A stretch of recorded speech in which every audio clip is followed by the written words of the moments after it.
Salam alaikum.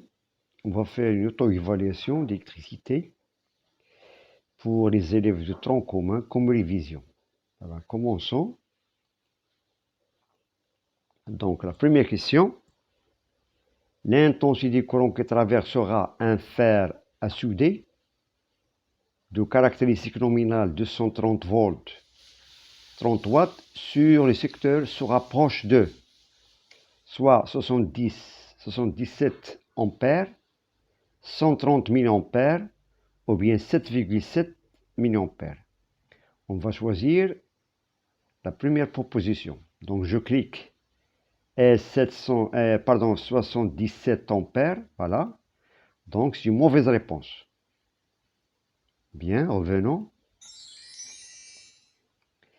Est-ce l'intensité du courant qui va traverser ce fer à souder est de 130 milliampères? Voilà, c'est la bonne réponse. Tout d'abord, on doit faire des calculs. Donc on doit appliquer la formule comme correction ici. On est I égale à P sur U, c'est-à-dire la puissance sur la tension.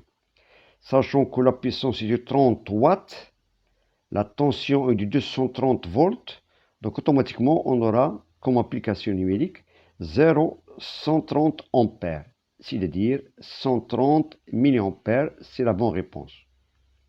Par contre, on peut revenir. Pour la troisième proposition est 7,7 milliampères. Bien sûr, c'est une proposition fausse. Voilà. Donc, il nous reste tout simplement 130 milliampères. C'est l'intensité du courant qui traversera un fer à souder sur le secteur. Voilà. Bien. On passe maintenant à la question suivante. On dispose d'une multiprise, photo ci-dessous, vous pouvez constater, et ces appareils électriques suivants. Donc, premièrement, chauffage électrique de 2000 watts, c'est-à-dire la puissance nominale de 2000 watts. Deuxième, aspirateur de 1200 watts. 3, grille-pain 1000 watts. Et 4, ordinateurs de 400 watts. Et le dernier, 5, téléviseurs de 100 watts. Parmi les trois combinaisons proposées, choisissez la combinaison possible d'appareils à brancher simultanément sur la multiprisme sans risque. Est-ce qu'on va choisir la première proposition, c'est-à-dire on doit brancher l'appareil 1, 2, 3, ou bien la deuxième proposition, l'appareil A, 1, 3, 4, ou bien la troisième proposition, les appareils 1, 2 et 4. Voilà, un peu de réflexion. Bien sûr, vous pouvez constater que ce multiprisme, il a une puissance totale de 3500 watts. Voilà. Bien. On peut réfléchir un peu. Et on clique sur la première proposition. S, c'est la proposition bonne. Donc, mauvaise réponse. Voilà. Tout d'abord, avant de cliquer sur la proposition, on doit faire la somme de ces puissances. 1, 2, 3, c'est-à-dire le chauffage électrique, l'aspirateur et grille-pain. Donc, lorsqu'on fait la somme, on va trouver ici 2000 plus 1200 plus 1000, ça fait 4200. C'est-à-dire qu'elle dépasse sa puissance maximale de ce multiprisme. Ben, passons maintenant à la deuxième proposition, l'appareil 1, 3 et 4. Bien sûr, c'est la bonne réponse. On va expliquer pourquoi. Voilà, revenons. Pourquoi 1, 3, 4 nous donne la bonne réponse? Parce que 1, 2000 watts, 3, 1000 watts, ça fait 3000, plus 4, ça fait 3400, est inférieur à 3500. Donc, c'est la bonne réponse. Par contre, la troisième proposition, on a 1, 2 et 4, c'est-à-dire 1, c'est 2000, 2, c'est 1200, ça fait 3200, et 4, ça fait 400, c'est-à-dire c'est 3600, donc il dépasse 3500. Donc, il nous reste tout simplement la deuxième proposition, c'est la bonne réponse. Voilà. Maintenant, on passe à la question suivante. Question 3. Un appareil électrique de puissance 100 watts est utilisé pendant 1h45 minutes. Il a consommé. Est-ce qu'il a consommé une énergie de 145 kWh, ou bien 145 Wh, ou bien 175 Wh? Donc avant de cliquer, bien sûr, on doit toujours appliquer des formules. On sait que la relation qui relie la puissance et le temps d'utilisation et l'énergie, c'est E est égal à P fois T. Voilà. E est égal à P fois T. Bien. Bon, je clique sur la première proposition, donc c'est une mauvaise réponse. Donc, l'énergie consommée, c'est pas 145 kWh. Passons maintenant à la deuxième proposition, 145 Wh. Voilà. De même, c'est une mauvaise réponse. Il nous reste tout simplement la dernière, 175 Wh. Pourquoi? Parce qu'on doit convertir 1h45 en heure. Donc 45 minutes, pour la convertir en heure, il suffit de la diviser par 60. Et on aura 0,75 heures. Donc 1 plus 0,75 heures, c'est-à-dire 1,75.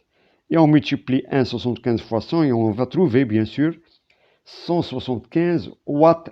Bien sûr, c'est la bonne réponse. Voilà, ça c'est la correction. On a le temps, 1 heure plus 45. On divise 45 par 60, on aura 1h75.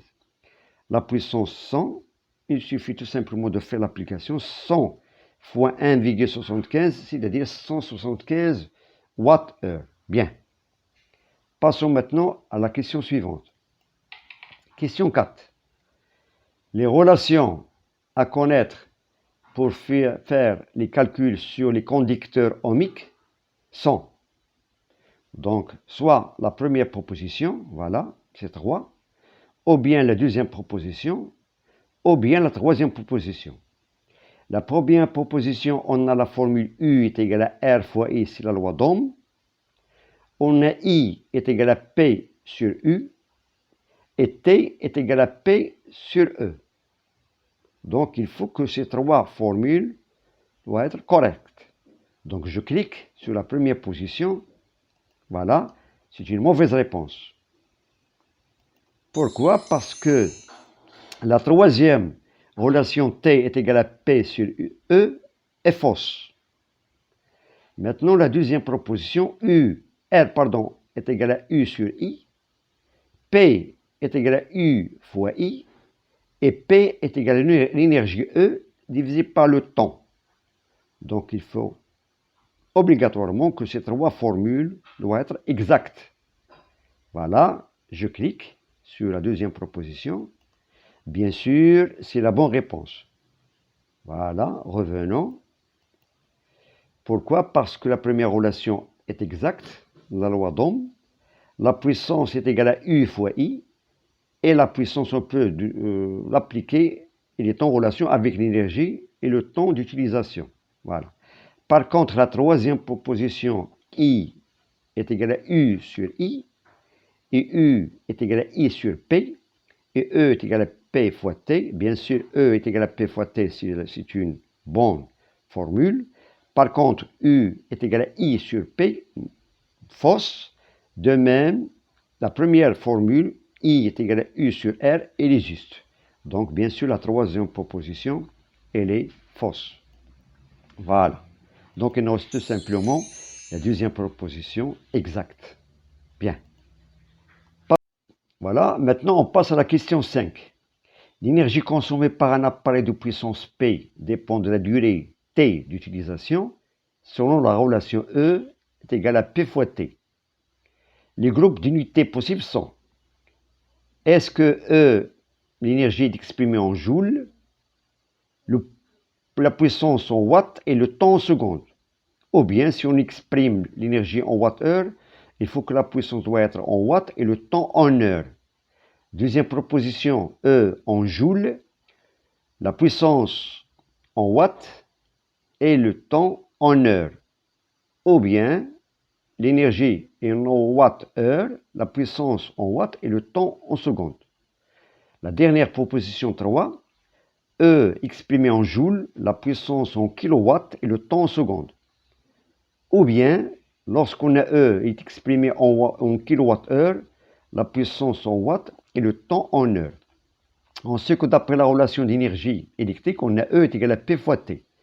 Dans le système international, lorsqu'on a le temps est exprimé en secondes et la puissance en watts, c'est-à-dire E est exprimé en joules. Ce sont des unités dans le système international. Donc, bien sûr, il y a des unités usuelles. Lorsqu'on a le temps est exprimé en heures et la puissance en watts, bien sûr, automatiquement, on aura E exprimé en watts-heure. Ou bien, si on a le temps est exprimé en heures et la puissance en kilowatts, et on aura une énergie exprimée en kilowatts-heure. Donc, on peut constater que la première proposition sera plus valable. Pourquoi? Parce qu'on peut constater que le temps est exprimé en secondes, la puissance en watts et le temps, et l'énergie en joules. Ce sont dans le système international, bien sûr. Si on utilise des unités usuelles, par exemple, le temps en heure, la puissance en watts et l'énergie en watts-heure, voilà.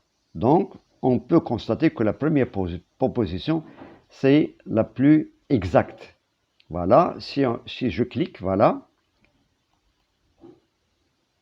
Voilà, si on clique sur cette position, donc, on trouve, c'est la bonne réponse. Bien sûr, c'est la dernière. Et bonne réponse, à très bientôt et bon courage.